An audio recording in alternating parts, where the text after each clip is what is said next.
If you're studying for the CCNA exam or any other Cisco certification like CCNP or CCIE, you probably have a lot of PDFs like the Cisco official certification guide, a book that someone recommended to you. You also downloaded a couple of PDFs somewhere on the internet, and after some time you end up only using probably one or two books. But sometimes you might want to review a specific concept that it's somewhere out there in your folder but you just can't find it. Well, I have this problem as well, and to solve it I built the perfect tool that is going to help you during your CCNA studies, and I call it the CCNA Assistant or the CCNA Chatbot. The chatbot will have access to all of the documents in your CCNA folder, and you'll be able to make questions about a specific topic or technology, like I want to understand how does OSPF works, or I have this specific scenario, how would I deploy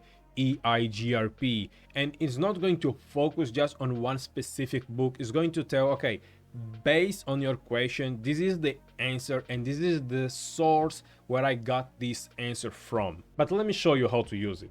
Chatbot runs on a Linux environment, but if you have a Windows PC, you can deploy it by either using a virtual machine running inside VMware Workstation or VirtualBox, or you can use the Windows subsystem for Linux, which allows you to deploy Linux directly on a Windows operating system. Okay, so in my case, we're going to deploy it on Ubuntu machine. So how are you going to do it? Well, it's quite simple, quite straightforward. You don't need a powerful computer to do that. Okay, so I don't have a GPU on this machine, not something like that. So all you have to do is to follow the instructions here, okay, step by step, and you'll be able to deploy it. So first thing first, let's just go here to the code, and we're going to copy this part, HTTPS, so just copy. Now I'm going to open the terminal. Hope you can see that. Okay, and so let's see which directory I am. So I'm going to documents, and I'm just going to create a new directory. I'm going to call it actually it's going to deploy another one. Okay, so I'm just going to say git. Let me get see what it says, what are the steps. Okay, so git clone. I'm just going to paste this. Okay, I was going to copy that to my computer. So now let's go to CCNA Chatbot. So it's going to download all of these files. So next we want to enable, oh my bad, here. So we want to install here the Python virtual environment. We want to create this. And next we're going to enable the virtual environment. So I'm just going to copy this. So I'm using Linux. Okay, if you're on Windows, you're going to use this script. And I'm going to paste this. So you can see that now it's activated. Okay, so now I'm going to copy this command. And I'm going to paste it here. Hope you can see. Let me bring this here. And I'm going to let it run. So now it's going to download all the application it needs so that we can have Chatbot running in our PC. So meanwhile, there is something that we're going to need, and it is going to be the Groq API key. And to get the Groq API key, this is for free. All you have to do is to go to this link, console.groq.com, and you're going to land on this page. And here you want to log in with your email. Okay, once you log in, go to API keys. And here you want to create a new API key. So give it a name. So for instance, CCNA Chatbot YouTube. And you're going to set the expiration day. So in my case, I'm going to set it to 7 days. And I'm going to submit. Okay, you want to copy that API key because we're going to need it in a moment. So let's go back to our terminal. So it's still running. Okay, looks like the installation is completed. So let's go back to what we have to do next. So, okay, installation is completed. So next we have to create or assign the API keys to our virtual environment file. So here we should have a .env.example file, but I don't have it, so I'm going to update that.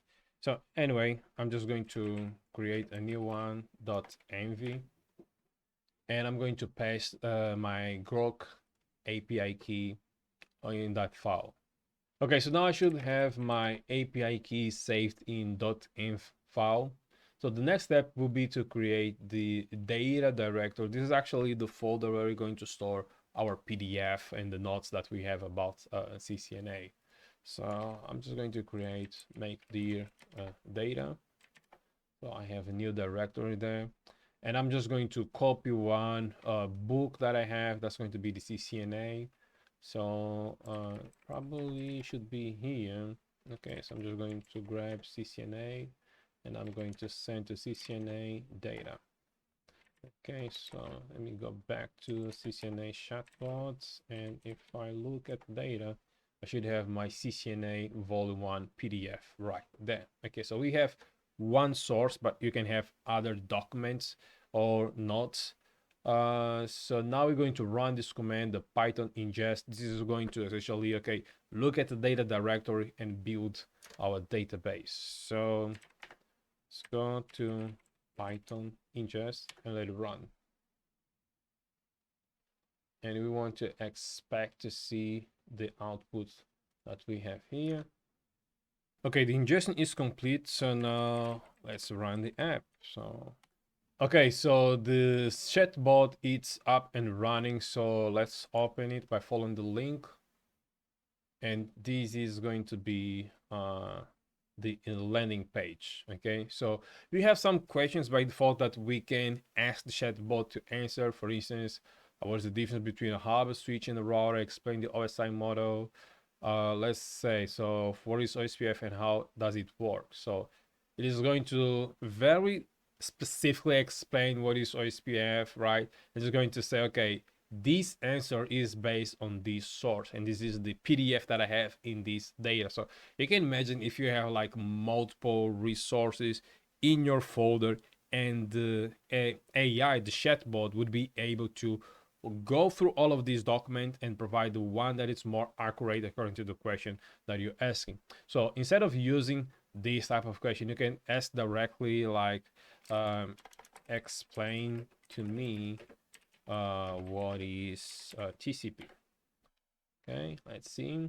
TCP is a connection oriented BBBBB, blah blah blah blah, or whatever. Okay, again, there is some examples here, which is quite great. Now, what if I make questions about things that are not related with what I'm studying? So, for instance, who is Leonardo da Vinci? Okay, does it know? Well, it doesn't have enough information to study, which means that if you add something that is not related with the information that it has in its data source in your folder, it won't be able to answer. If you want, you can delete a specific question and you're going to restart at this page. Okay, so there you have your CCNA Start Assistant. You can use it for CCNA, CCNP, CCI, or any other Cisco certification that you might be studying. So give it a try. The link will be in the video description. If you want, you can copy, fork, whatever. And if there are any improvements that you would like to see in this tool, just let me know in the comment section, or send me a DM directly, and I'll be more than glad to make this tool better to all of us. So if you took value from this video, don't forget to subscribe, hit the like button, and I'll see you in the next one.